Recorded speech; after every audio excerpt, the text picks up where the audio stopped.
देखिए, दाद एक ऐसी बीमारी है जो अगर एक बार हो जाए तो बार बार होती रहती है और कभी भी पूरी तरह से ठीक होने का नाम नहीं लेती। लेकिन आज मैं आपको एक ऐसी दवा के बारे में बताने वाली हूँ जो एक ऐसे घरेलू नुस्खे के बारे में है जो उसमें मैं आपको ऐसा घरेलू नुस्खा बताने वाली हूँ जो कि आपकी इस प्रॉब्लम को जड़ से खत्म कर देगा। So hello everyone, welcome to my YouTube channel which is Nisha Sharma wellness. Hope आप सब ठीक होंगे, खुश होंगे और अपनी लाइफ में पॉजिटिव होंगे।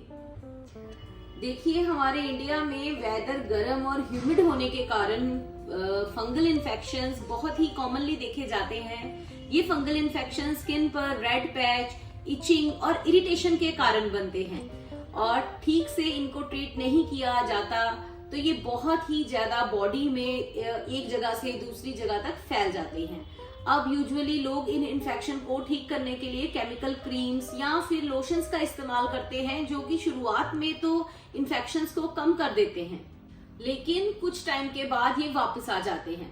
अब आप पूछेंगे कि ऐसा क्यों होता है, तो ये इसीलिए होता है कि अक्सर केसेस में इनका रूट कॉज एड्रेस नहीं किया जा सकता, बस आपको कुछ समय के लिए आराम मिल जाता है।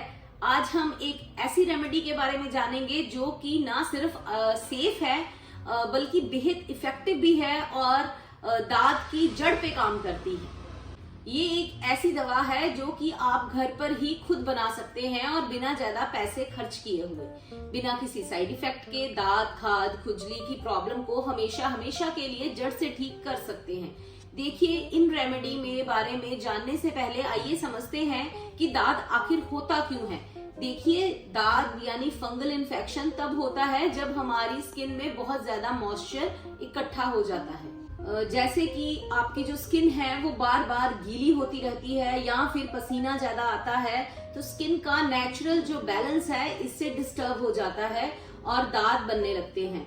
और जहां मॉइस्चराइजर ज्यादा होता है वहां ये ज्यादा पैदा होती हैं। इसी तरह से अगर आप बहुत ज्यादा टाइट कपड़े पहनते हैं तो उसकी वजह से भी स्किन पर हवा नहीं लगती है और वहां ड्राइनेस नहीं रहती है और वहां ब्लड की जो सर्कुलेशन है वो भी कम हो जाती है और उसी वजह से वहां पर दाद पैदा होने लग जाते हैं। इसके अलावा पुअर हाइजीन के कारण भी इसके होने के चांसेस ज्यादा होते हैं। अगर आप अपनी बॉडी की अच्छे से साफ सफाई नहीं रखते हैं तो वहां पर भी दाद, खुजली जैसी प्रॉब्लम जो है वो पैदा होनी स्टार्ट हो जाती है।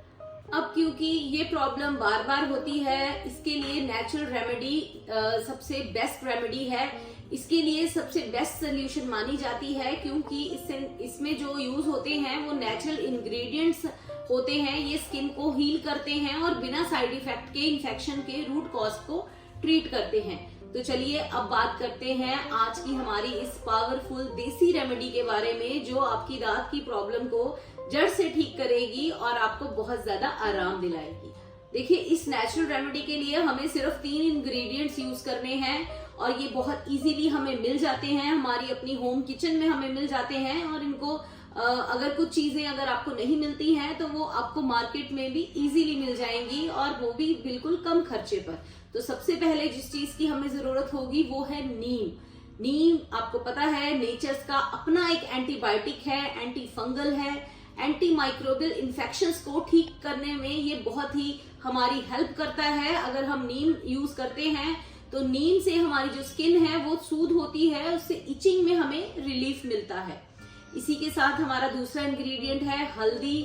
आपको पता है हल्दी के बारे में मैं बहुत सारे वीडियोस में आपको बता चुकी हूँ कि इसमें कर्क्यूमिन नाम का जो एक एजेंट होता है वो एंटी इन्फ्लेमेटरी होता है, जो चेहरे पर मतलब कि अगर डायरेक्ट अगर हम चोट पर लगाते हैं या कहीं पर भी यूज करते हैं हल्दी को तो वो क्या करता है, हमें डायरेक्टली उसके हमें फायदे मिलते हैं और उसको एक चोट को ठीक तक करने के इतने अच्छे गुण हल्दी में पाए जाते हैं। और इसी के साथ हमारा जो तीसरा इंग्रेडिएंट होगा वो होगा कोकोनट ऑयल। कोकोनट ऑयल जो है वो क्या करता है, हल्दी और नीम को हमारी स्किन में बहुत अच्छे से डीपली पेनिट्रेट करता है। ये एक माइल्ड एंटी फंगल के रूप में भी काम करता है। इसमें एंटी फंगल की प्रॉपर्टीज भी पाई जाती हैं और ये फंगस को ग्रोथ होने में क्या करता है, हमारी बहुत हेल्प करता है कि ये हमारी फंगस की जो ग्रोथ है उसको रोकता है। पर याद रखिए आपको कोकोनट कौन सा चाहिए, कोल्ड प्रेस चाहिए होगा। और अगर आपके पास कोल्ड प्रेस्ड कोकोनट ऑयल नहीं है तो आप कोई भी जो कोकोनट ऑयल आप यूज करते हैं आप वो भी यूज कर सकते हैं। देखिए इस नुस्खे को बनाने के लिए सबसे पहले 1 टेबलस्पून आपको चाहिए होगा नीम की पत्तियों का पाउडर। आपको लेना है, ये पाउडर मार्केट में आसानी से मिल जाता है। अगर आप चाहें तो ऑनलाइन भी इसको ऑर्डर कर सकते हैं। और अगर आपके आसपास कहीं पर भी नीम का पेड़ है तो आप उसके पत्ते लेके उसको छाया में सुखाकर उनको पीस कर भी आप घर पर भी इसका पाउडर बना सकते हैं। तो 1 टेबलस्पून आपको नीम के पत्तों का पाउडर लेना है। उसमें डालना है आपको 1 टीस्पून जितनी हल्दी को ऐड करें। फिर आप धीरे धीरे उसमें कोकोनट ऑयल मिलाएं जिससे कि ये एक थिक स्मूथ पेस्ट बन जाए।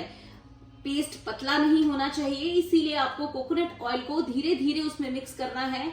ये इतना गाढ़ा होना चाहिए कि अगर आपके इफेक्टेड एरिया पर ये आसानी से एक लेप की तरह गाढ़े तरीके से लग जाए। इसी के साथ साथ अगर आप एडिशनल बेनिफिट्स चाहते हैं तो आप उसके लिए 2-3 जो ड्रॉप्स हैं 2-3 बूंदे टी ट्री ऑयल की भी डाल सकते हैं।